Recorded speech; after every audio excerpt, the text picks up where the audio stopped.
Not so short exercise 7-11, posting from cash payments journal.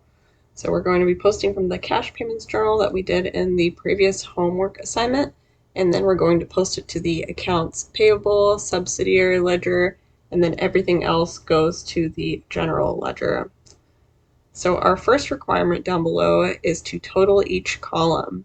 So let's get this going here with the other accounts debits, and that is 2810 for the total. And then we're going to add our accounts payable, only one in there, so that's 1025 for the total. And merchandise inventory just has 60 in it. And then cash credits are 3775 total. So let's go ahead and check our answer. Fantastic. All right, so with requirement 2 here, they've opened up the AP subledger, but we need to put in the balance first. So what's in the AP subledger? It's all of our vendors that we owe money to, and apparently we only have one vendor that we owe money to, Karis Co. And we need to put in the balance of 1025. And does this 1025 go on the debit or the credit side? It goes on the plus side, so which is the plus side for AP? It is a credit. That is going to be 1025 on the credit side for this AP subledger for Karis Company. So now to see what transactions we had for accounts payable for this subledger, we'll scroll back up here to the cash payments journal. We have accounts payable debit here for Karis Company for 1025. So we're going to input that debit down below, but notice since this is under the other accounts, and since we are just posting to the subledger, we're keeping this January 18th date. So keep that in mind here. So we have January 18th. Our post reference is cash payments journal page 8. And then our debit is for 1025, which was the balance they previously owed us. And then our balance becomes 0 since it was paid off for this accounts payable subledger for Karis Company. So let's go ahead and check our answer. Good job. All right. Next for requirement 3, they've opened up the general ledger and we need to post from the cash payments journal to the ledger. So we have updated balances. So our cash account here, they've given us a balance of 6,500 to start. So we'll input that here as a debit. Cash, the normal balance is on the debit side since it is an asset. And merchandise inventory is also an asset, so that is going to also be a debit balance of 1,800 given to us here. Next up, equipment also an asset, under debit balance for 10,000. So we'll input that next, but accounts payable is a liability, so that one is going to be a credit balance. Let's see what we have there. And that is accounts payable 1025. And then last but not least, we've got utilities expense here, which did not have a balance in it. So we have to put in a 0 debit balance since the normal side, the plus side, runs on the debit side for expenses. And now we'll need to either scroll back up or use the links up above in order to get our cash payments journal, because we will be posting the transactions now from that cash payments journal to this green general ledger down below. And now on a test, we're not going to have this link, but you can use it during problems. Because otherwise, if we gave this to you, then you would have the answers for the first part.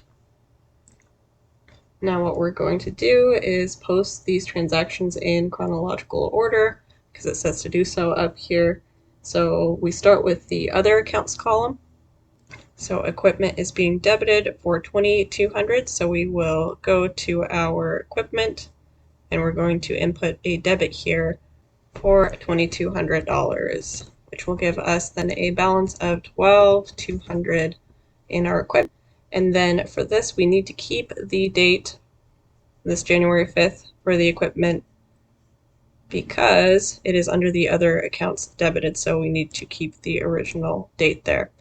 And our posting reference is that cash payments journal page 8, and so we are done with that first one now.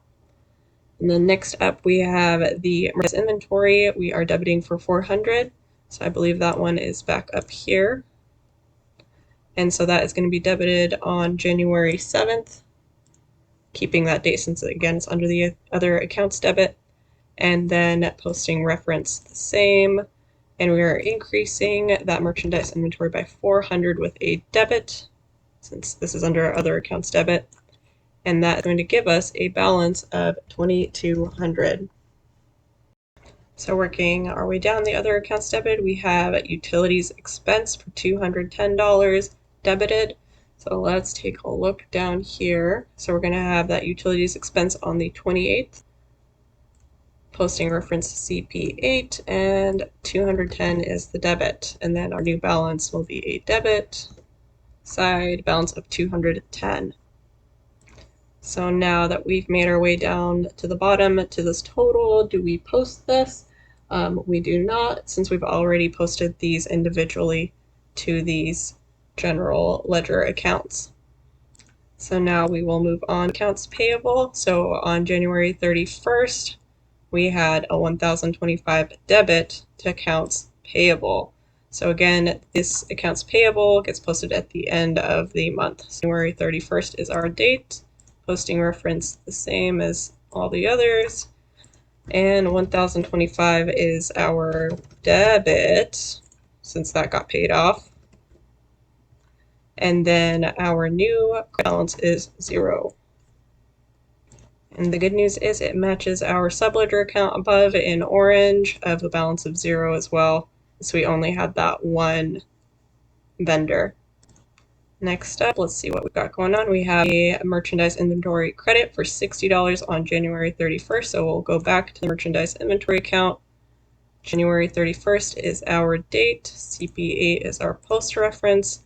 And again, that was a credit to merchandise inventory. So it's going to lower our inventory by 60, giving us a brand new and final balance for our merchandise inventory of $2,140. The cost of inventory was lowered because this is a $60 credit, a $60 discount if you remember from the previous problem. So that's why our new balance is $2,140. Okay, and let's see what we have left here. We have cash that we are crediting, lowering by $3,775. So that is going to be on January 31st. Posting reference CP8, and we are crediting cash for $3,775, giving us a new cash balance of $2,725. So let's go ahead and minimize and check our answer. Good job. All right. So now what we're going to do is, here's the same cash payments journal we had at the beginning of the problem. But what we're going to do here is we're going to let others know that we've posted all of these numbers by inputting these posting references.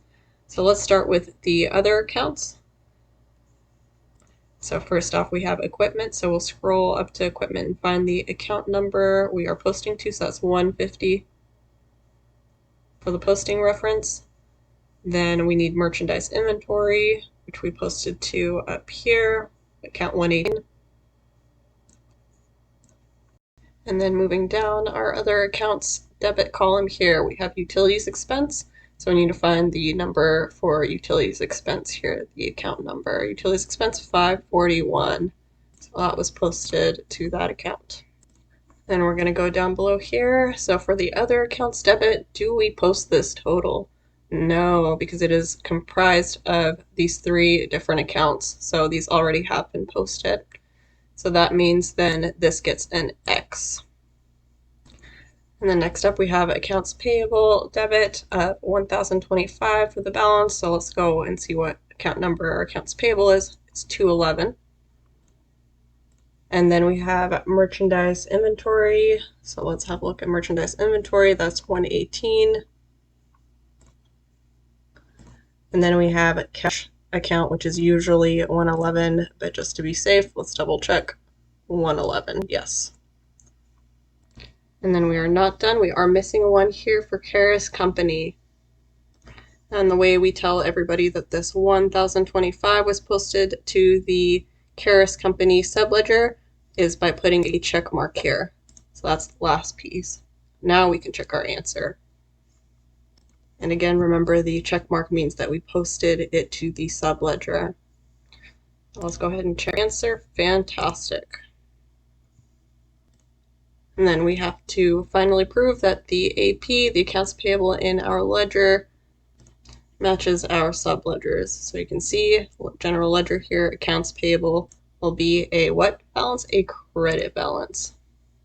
Then we'll have to scroll back up to our general ledger to find the balance here. So AP, we have accounts payable, it is a 0 balance here. So we'll input 0. And you could view that ledger here, homework, however, not on the test. So just another hint there.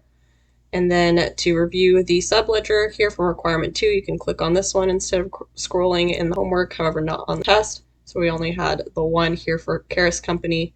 That balance was 0, which means our total accounts payable is 0, which is great because then it matches our general ledger to our subledger accounts payable there, because these two have to be equal. So that is, let's check our answer. Well done.